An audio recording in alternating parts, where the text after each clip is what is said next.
श्री स्वामी समर्थ प्रेक्षकांनो, आनंदी या मालिकेमध्ये आता जबरदस्त असा ट्विस्ट येताना आपल्याला पाहायला मिळणार आहे बरं का.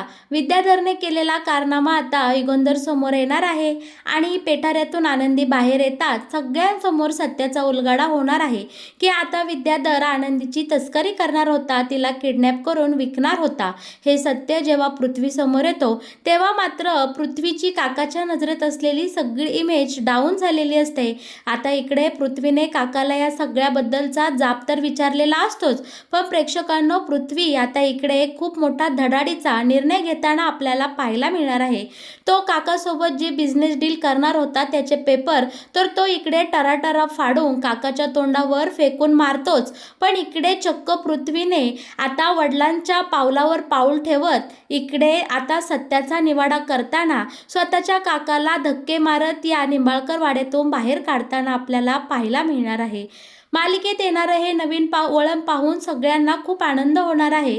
प्रेक्षकांनो अगदी सगळं आपल्या मनासारखं होणार आहे, पण हे नक्की कशा प्रकारे होणार, कसं दाखवलं जाणार हे जर तुम्हाला जाणून घ्यायचं असेल तर तुम्ही आपला हा व्हिडिओ अगदी शेवटपर्यंत बघा, म्हणजे तुमच्या सगळं काही इकडे लक्षात येऊन जाईल. नागपंचमीच्या पूजेसाठी इकडे पंडित तर आलेले असतात, त्याचबरोबर आता मिथालीने हा सगळा एवढा मोठा घाट घातलेला असतो. आईच्या आठवणीत एक सण छान सुंदर पद्धतीने साजरा करावा असं मिथालीला वाटत असतं. त्यासाठी तिने तिच्या बाबांसोबत छान शिवलिंगाची स्थापना केलेली असते. शिवाय आता ती तिच्या दोन्ही भावांना इकडे पूजेसाठी बोलवण्यासाठी आलेली असते. इकडे प्रांजल तो खूप नाटकं करत असतो, तो काही खाली पूजेला यायला तयार नसतो, पण इकडे मिथाली त्याला आईची शपथ देऊन तयार करते. दुसरीकडे ती इकडं पृथ्वीला सुद्धा रिक्वेस्ट करत असते की पृथ्वी चल ना दादा, खाली पूजेला आपल्या आईसाठी पूजा मांडली आहे. बरोबर आता इकडे पंडितांनी सगळ्या मुलांना बोलवलेलं असतं, तर युगंधर इकडे पोरांना बोलवण्यासाठी त्यांच्या खोलीमध्ये आलेला आपण पाहणार आहोत.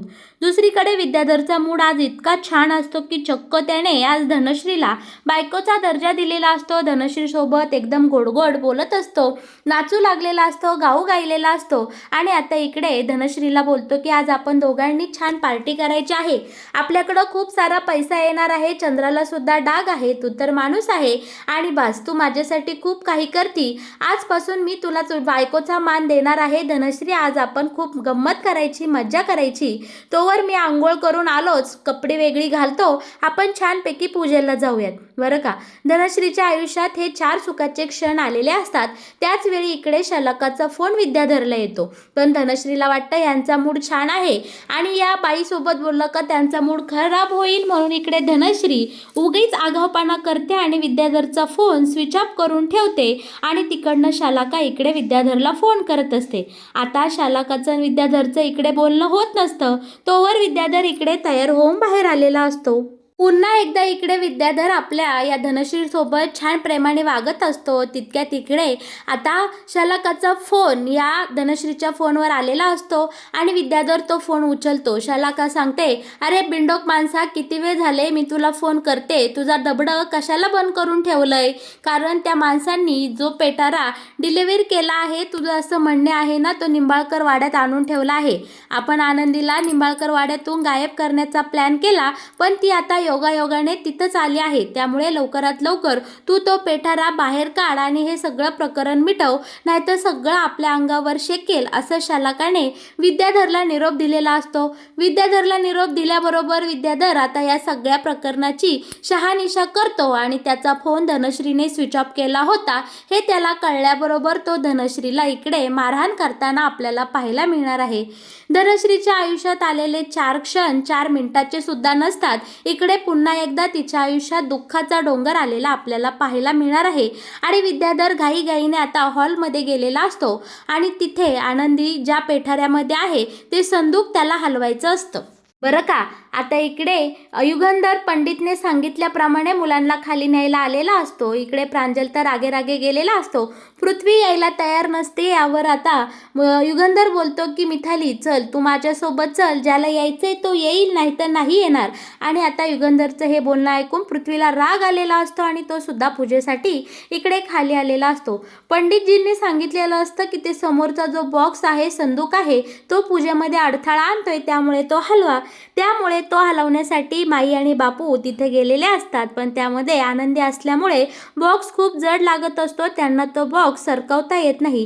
घाईने विद्याधर खाली येतो आणि बोलतो की तुम्ही बाजूला व्हा, मी बघतो त्या बॉक्सचं काय करायचं आहे. तो खूप जड आहे, आपल्या घरात खूप सारे नोकर चाकर आहे, त्यांच्याकडनं मी तो बॉक्स हलवून घेतो. आता एक एक करून सगळेजण खाली जमा झालेले असतात पूजेसाठी आणि विद्याधरला काही तो संदूक तिथनं हलवता येत नाही. आणि आता युगंधर आल्यामुळे विद्याधरही जरा शांत झालेला असतो, पण विद्याधरच्या मनामध्ये कुठेतरी भीती तयार झालेली असते की जर आनंदी उठली आणि तिने जर इथे आरडाओरडा करायला सुरुवात केली तर आपलं काही खरं नाही. या भीतीने आता हा विद्याधर त्या संदुकापाशीच बसलेला आपल्याला इथे पाहायला मिळणार आहे. महादेवाची पूजा इकडे सुरू झालेली असते. सगळेजण आपापल्या परीने सुंदरपैकी इकडे प्रार्थना आणि देवाला विनवण्या करू लागलेल्या असतात. आनंदी मात्र जीव घुसमटून त्याच संदुकामध्ये बंद असते आणि हळूहळू सुद्धा आता आनंदीला जाग यायला लागलेले आपल्याला पाहायला मिळणार आहे.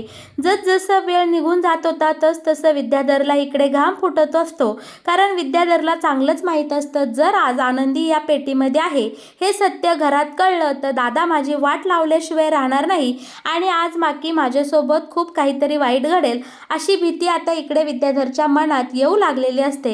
युगंधरचं मन मात्र इकडे पूजेमध्ये रमत नसतं. त्याचं मन पूर्णपणे आनंदीपाशी ठाव घेत असतं की आनंदी बरी असेल का, आता शिर्केंचा फोन का आला नाही, शिर्केंच्या हाती आनंदी लागली असेल का, या विचाराने मालक साहेब इकडे व्यस्त झालेले असतात. दुसरीकडे पृथ्वी आणि मुलंही पूजेसाठी आलेली असतात.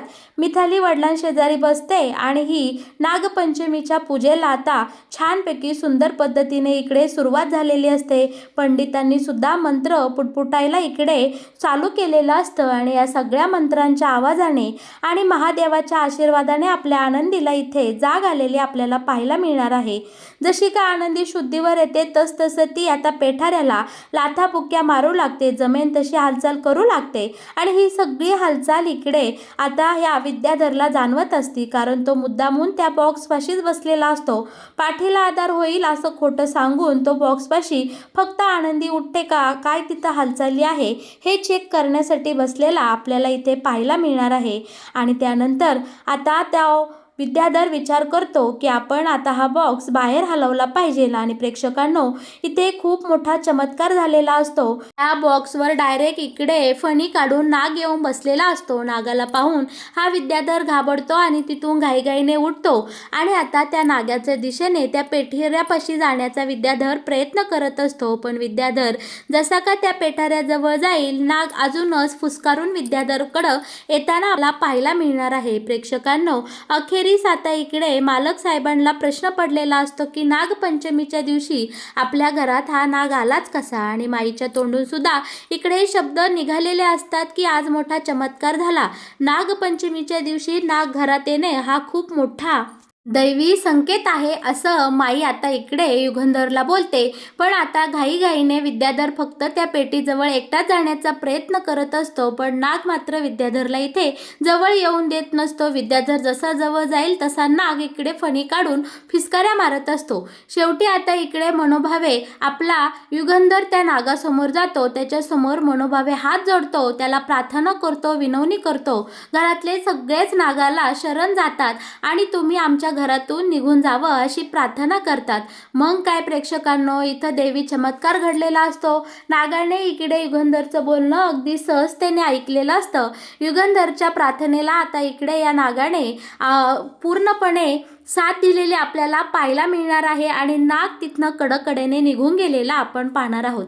पण आता मात्र इकडे युगंधरला माईंचं बोलणं आठवत असतं की हा मोठा दैवी संकेत आहे.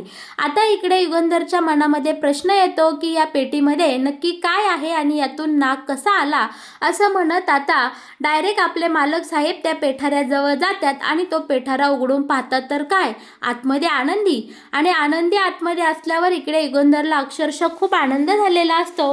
कसं बसं पटकन युगंधर आनंदीला त्या पेठाऱ्यातून बाहेर काढतो, तिची मुक्ती करतो आणि आनंदीला अशा अवस्थेत पाहून इकडे सगळ्यांचंच काळीज फाटून गेलेलं असतं. पृथ्वीला तर खूप आश्चर्य वाटलं असतं की आनंदी इथं काय करतोय आणि आनंदाच्या भरात पृथ्वी आनंदीजवळ जातो आणि बोलतो की आनंदी, अगं तू ठीक तर आहे ना? तू ह्या पेठाऱ्यामध्ये काय करते? तुझी कुणी इथं अवस्था केली? हा पेठारा इथं कुणी आणला? हे संदूक इथं आणलं कुणी? असं पृथ्वीने प्रश्नांचा भडीमार केलेला आपल्याला इथे पाहायला मिळणार आहे. यावर आता युगंधर बोलतो, विद्याधर, हे तर तुझंच पार्सल आहे ना?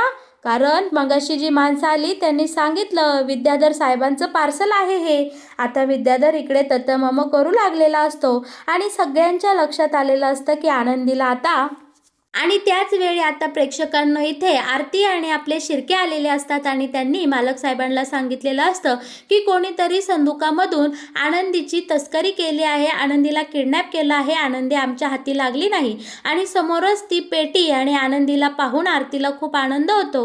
ती बहिणीला कडकडून मिठी मारते आणि आता मात्र मालक साहेबांच्या सगळा प्रकार लक्षात आलेला असतो आणि त्यांनी या सगळ्याचा जाब इकडे विद्याधरला विचारलेला आपल्याला पाहायला मिळणार आहे. नेहमीप्रमाणे विद्याधरचं भांडं इथे उघड झालेलं असतं आणि विद्याधर नाही होऊन पडताना आपल्याला इथे पाहायला मिळणार आहे की दादा, या प्रकरणासोबत माझा कसलाही काहीही संबंध नाही, तुम्ही उगाच माझ्याकडे बोटं करू नका, असं इथे विद्याधरचं म्हणणे असतं. पण पृथ्वीला मात्र आता कळून चुकलेलं असतं की काका आपला काय लायकीचा आहे, काय लायक आहे. पृथ्वी समोर जातो आणि बोलतो की काका, मला खरं खरं सांग, आनंदीच्या या अवस्थेला तूच जबाबदार आहे का? कारण मी मगापासून बघतोय की तुझं चालचलन काही व्यवस्थित वाटत नाही. मी मगाशी ऑफिसमध्ये आलो होतो तेव्हा सुद्धा तुला कोणाचा सारखा तरी सतत फोन येत होता.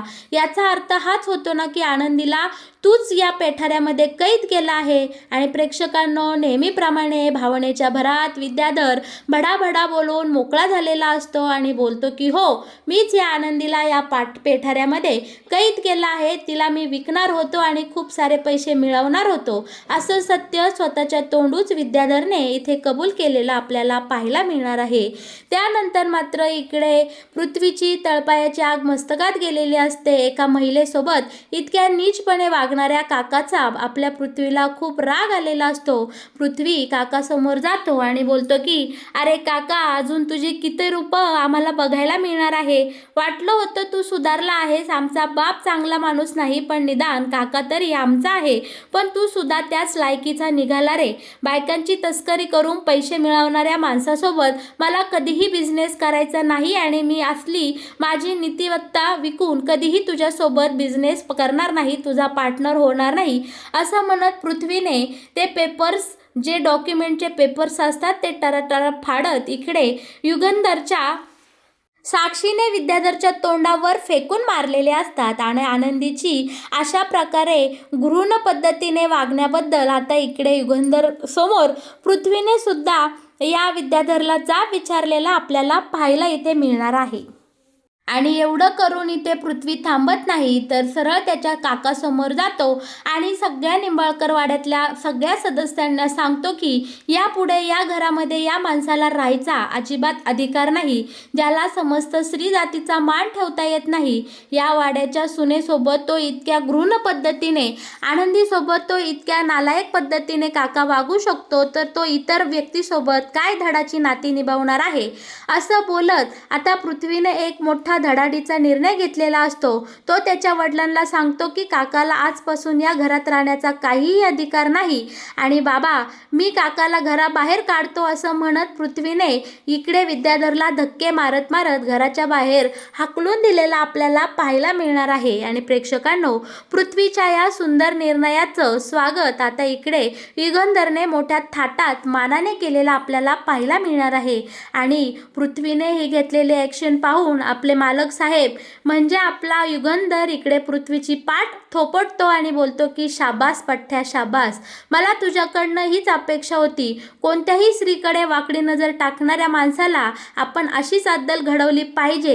हेच आपल्या घराण्याचे संस्कार आहे आणि हेच समिधाचे खरे संस्कार आहे, असं बोलत मालक साहेबांनी पृथ्वीच्या या निर्णयाला इथे पाठिंबा दिलेला आपल्याला पाहायला मिळणार आहे. आणि आनंदीची तस्करी करू पाहणाऱ्या विद्याधरला इथे चांगला चोप शॉक मिळालेला, शिवाय डायरेक्ट घरातून हकलपट्टी केलेली आपण इथे पाहणार आहोत.